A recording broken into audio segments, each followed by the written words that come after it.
Agora eu vou fazer uma pergunta aqui para vocês. Você já sofreu assédio eleitoral no trabalho? Ou melhor, né? Você sabe o que configura assédio eleitoral? Um levantamento do Ministério Público do Trabalho aponta que nos 16 dias depois do primeiro turno, o assédio eleitoral nas empresas cresceu 857%.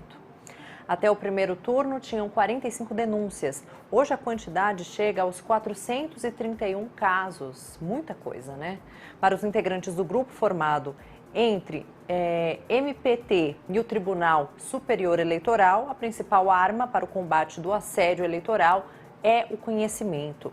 Por isso, as provas podem ser apresentadas ao MPT, né, pelos trabalhadores ali de forma anônima, com fotos, áudios, gravações e vídeos. Mas, para explicar mais sobre esse crime e as formas de combater e denunciar, nós vamos conversar com a vice-presidente da Associação Nacional dos Procuradores e das Procuradoras do Trabalho, que é a Lidiane Machado Silva. Seja muito bem-vinda, Lidiane. Tudo bem? Boa tarde, Larissa. Boa tarde. Muito obrigada por ter vindo até aqui conversar com a gente sobre esse assunto, né, que é tão atual e, como eu disse ali, o conhecimento é a arma para tudo, né? Então, acho que é a melhor forma da gente estar explicando esse assunto aqui. Muito obrigada. Bom, vamos lá. A minha primeira pergunta, Lidiane, eu já quero começar te perguntando o que de fato é o assédio eleitoral, né? Quais casos podem ser considerados este tipo de crime? Então, o assédio eleitoral é toda a conduta, Larissa, que visa constranger, humilhar, colocar um medo, incutir um medo no trabalhador, na trabalhadora, com um objetivo específico de cooptar aquele trabalhador, aquela trabalhadora, engajar aquele trabalhador e aquela trabalhadora no pleito eleitoral, né, em favor de um ou de outro candidato.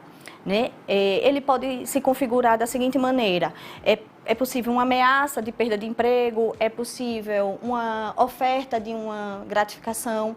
E o assédio eleitoral, ele nada mais é do que um assédio, mas com esse viés específico do engajamento subjetivo do empregador, do empregado ou da empregada a uma determinada campanha eleitoral.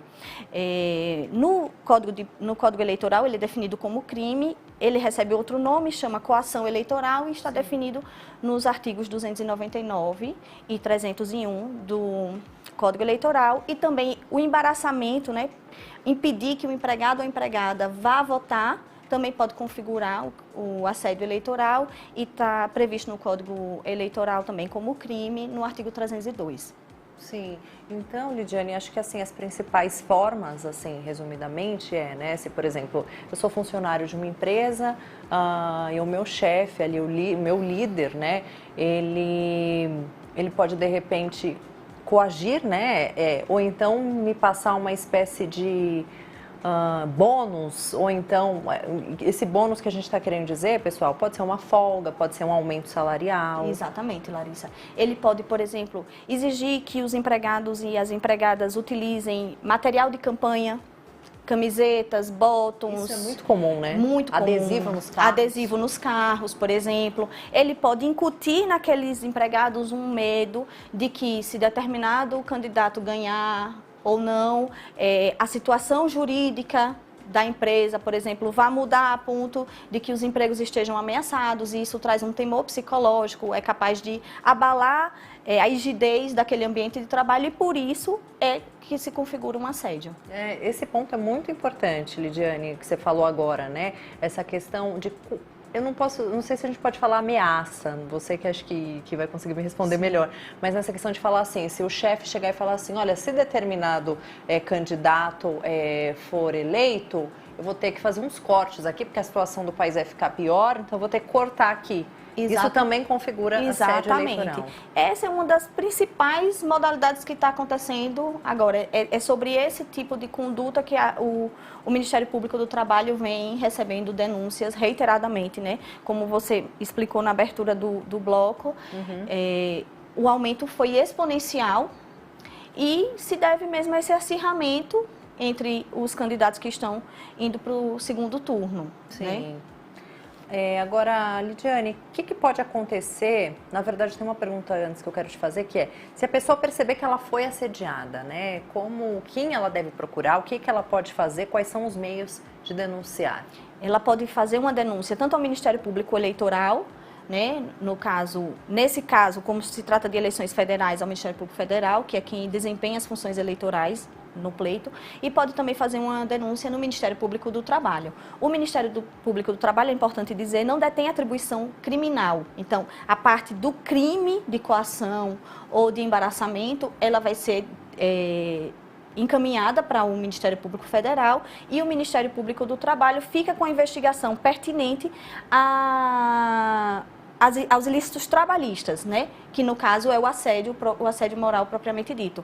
É importante dizer que os canais de denúncia, eles recebem denúncias e são garantidos tanto o sigilo quanto o anonimato. Essa denúncia pode ser feita tanto pela internet quanto pessoalmente, né? Nas sedes do Ministério Público. E é muito importante que os trabalhadores e trabalhadoras que se sintam, de alguma forma, tolhidos em seu direito legítimo de escolher, de livre consciência e se sintam tolhidos de sua liberdade política, que é um direito fundamental, é importante que se diga isso, que eles denunciem, porque é uma prática muito grave e que tem a capacidade de mudar os desígnios eleitorais de um país inteiro. Então, é importante se posicionar contra e é importante denunciar.